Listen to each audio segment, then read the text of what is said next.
The office was always quieter after 7 p.m.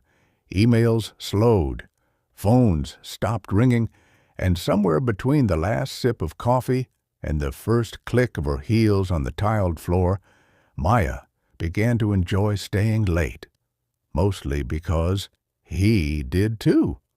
Mr. Rowan Clark, the company's director, known for his precision, calm presence, and the faint scent of cedar and midnight oil.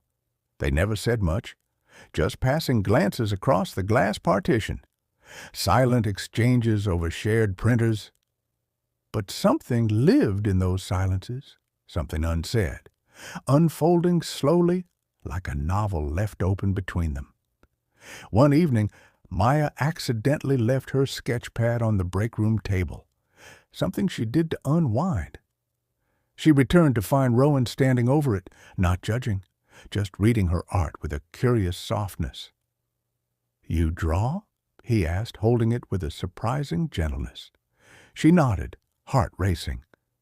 "It's just a habit." He looked up. "It's more than that. It's raw." That night, he didn't go back to his office. They talked, for hours, about books, missed chances, how hard it is to be human behind corporate masks. The tension between them didn't explode, it melted. Weeks passed. Glances lingered longer. Fingers brushed when passing folders. He once fixed her necklace in the elevator, his breath warm near her neck, his touch careful, professional, and yet not. One night, rain poured hard enough to drown the city in silver. Maya had missed her ride. Rowan offered, "I'll wait with you. Or we can just sit and listen to the rain." In his office, under soft desk light, Maya sat on his couch. He handed her tea. No rush, no pressure, just presence. "I know it's unspoken," he said finally, voice barely above a whisper, "but whatever this is between us, it's not one-sided." Maya met his eyes. No fear, just truth. "I know." The next few days were delicate. Maya and Rowan danced around the line, the unspoken edge between professional and personal. They still said good morning like nothing had shifted. They still talked numbers in meetings and signed off emails with regards. But something had changed. He remembered her favorite tea. She noticed when he wore the cologne he had on the night of the rain. One late evening, Maya stayed behind again, not to finish reports, but because her body had begun syncing with his rhythm. The silence, the lamp glow, the way he sometimes stood at his window and thought too deeply for a man with everything. She walked past his door. He looked up. "Maya," he said softly, like her name had weight. "You're not leaving?" She shook her head. "No reason to rush home." He hesitated, then stood. "Come in."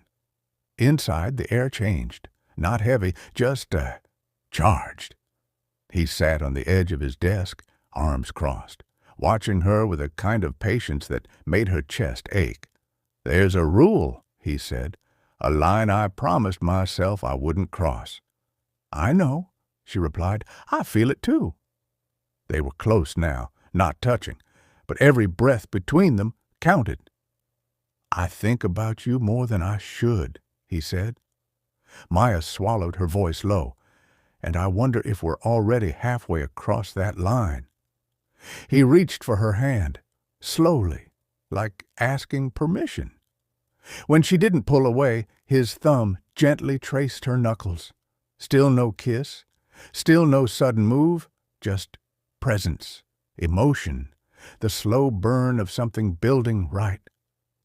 "If we're going to do this," he whispered, "I want it to mean something. Not just after hours and secrets." Maya smiled, eyes soft, heart steady. "Then let's not rush it. Let's build it." And that night, they didn't kiss. They just stayed, in quiet, side by side, letting the tension stretch not to break them, but to deepen them. Weeks passed. They kept it steady, gentle, slow, 1,000 near moments, fingers brushing, eyes holding too long, goodbyes that felt like promises. But tension has its own gravity, and some things don't stay quiet forever. It was a Friday. The office had cleared early after a long presentation. Maya stayed behind, tapping on her laptop in the quiet while rain whispered against the windows again, just like that first night. Rowan appeared at her door, suit jacket off, shirt sleeves rolled.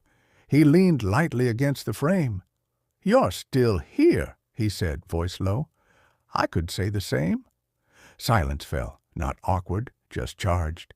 Their eyes met. He stepped in, closed the door softly behind him. "I tried," he said, barely above a whisper. Maya tilted her head. "Tried what?" "To keep it all professional." She stood slowly, her breath caught. "I know," she said. "Me too." He moved closer, one step, two. Her breath was shallow now. "I can't stop thinking about you," he said. "Not at work, not at home, not even in dreams." She didn't answer with words. She just stepped into him, slowly, as if testing if the world would collapse. And then he kissed her. Not soft, not rough, just real, like something that had been waiting too long. She melted into him, fingers gripping his shirt. His hands moved to her waist, pulling her in like he'd memorized the shape of her absence. They didn't rush. He kissed her like he had all night. She kissed him like she'd been holding her breath for months. The office walls faded. So did the rules, the roles, the hesitation. All that remained was two people who had waited, fought it, and finally, let go. Monday came, sharp, clean, and humming with routine. Maya sat at her desk, hair pulled neatly back, expression calm. Rowan walked past her office, nodded once, and continued walking.